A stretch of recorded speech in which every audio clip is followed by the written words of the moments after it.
สบายดีมื้อนี้สิพามาเบิ่งคิวรถเมล์สายใต้เด้อนี่เป็นทางด้านหน้าเนาะเฮาย่างเข้ามาก็สิเห็นบอนผู้โดยสารรอท่ารถนี่บอนซื้อปีเป็นปองเนาะบอนนี้ก็บ่นั่งของผู้โดยสารแต่ว่าผู้โดยสารมีบ่หลายบอนซื้อปีเนาะแต่ละปองสิไปไสสิไปสารวัตรกับประชาชื่อกองอัตตปือสวรรณเขตนั่นมาคิวสายใต้นี้พิเศษก็มีเชียงควางใจสมบูรณ์เนาะมาคิวแบบนี้อยู่ข้างๆก็สิมีหาดมินิบิ๊กซีเอามาสอกซื้อเครื่องได้สำหรับผู้ใดหิวมีมาทางด่านดังเนาะก็สิมีบอนยางบอนผู้โดยสารมาสอกซื้อเครื่องก่อนสิออกเดินทางวันนี้มันเดินคิวเนาะบอลโดดเข้ามาจอดเทียบคิว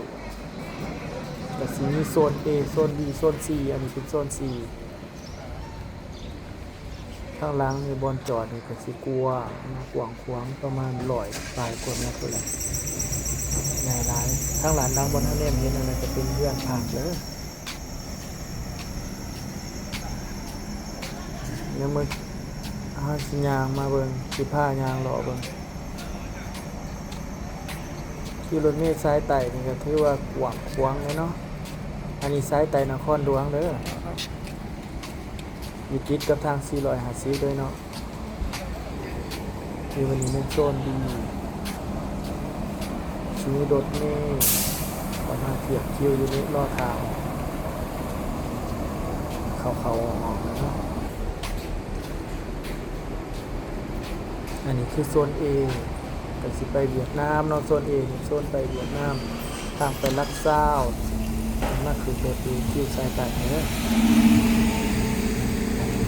ที่ข้างๆก็มีหาดขายเครื่องเนาะหาดนั่งกินข้าวก่อนมีทางออก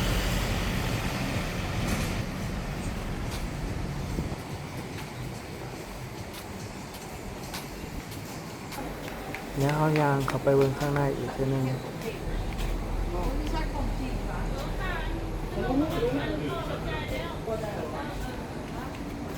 ผู้ใดเคยมาหักสิฮู้ดีเนาะแล้วสิรอสิทายเบิ่งสำหรับผู้ที่ยังบ่ทันเคยมาเด้อเข้ามาเบิ่งในนี่มันสิมีห้องน้ำอยู่นี่เพิ่นก็มีบริการให้เนาะเสียหน่อยนึงแล้วก็นวดก่อนค่ายก่อนออกเดินทางหรือว่ามาเมื่อยสิก็สามารถมานวดที่นี่ได้บ่นี้กลับมาบ่อนเก่าเฮาโซนไปเวียดนามมาซื้อปีนี้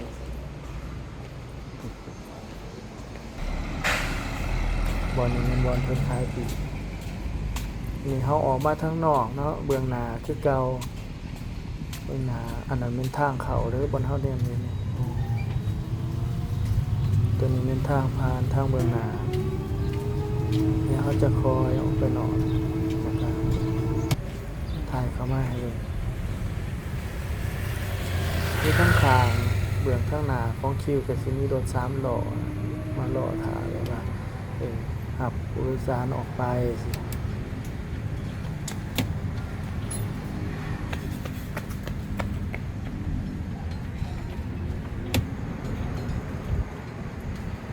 บนนี้เป็นทางออกเนาะรถก็มาเข้าคิวอยู่นี่พวกจัมโบ้2แถวนี่เป็นทางออกไปติดกับทาง400เด้อเบื้องทางหน้าก็สิมีบอนจอดรถของลูกค้าเนาะมาฝากไว้หรือว่าแบบผู้โดยสารมารับพี่น้องจังซี่ก็มีรถ2แถวก็มาเข้าคิวอยู่นี่เหมือนกันนี่เป็นทาง400เด้อทางเฮาแน่เห็นนี่มันไปทางโสดในส่วนนี้ไปหารถไฟเนาะไปรถไฟส่วนมากแน่มาเบื้องนี่มันเข้าไปทางโรงโลกเข้าไปในเมืองตอนนี้เฮากำลังสิแล่นไปไฟแดงโรงโลกทาง400นี่บอนเขตนี่เนาะคันแม่นว่าวันราชการวันจันทร์หาวันศุกร์นี่ตอนเช้าก็สิบ่ปานใดแต่ว่าตอนแลงนี่ถือว่าติดอยู่รถก็ติดอาจหลายเติบเนาะเริ่มตั้งแต่3 โมงขึ้นไป3 โมงปลาย3 โมงครึ่งขึ้นไปแล้วแม่น เริ่มรถหลายละทางเส้นนี้ดีแต่ว่าเป็นทางไงแน่รถสามารถดีกันได้4คันเอานะเบิ่งไงเอามีผู้ใดเบิ่งมาฮอดจุดนี้แน่คอมเมนต์มาให้เบิ่งแหน่เด้อฝากกดไลค์กดแชร์กดติดตามแหน่เด้อเจ้า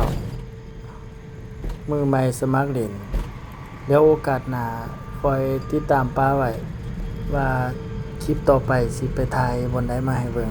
หรือว่าใครอยากให้ไปถ่ายบนใดก็คอมเมนต์ป้าไว้ให้แน่เอาโชคดีมีไส้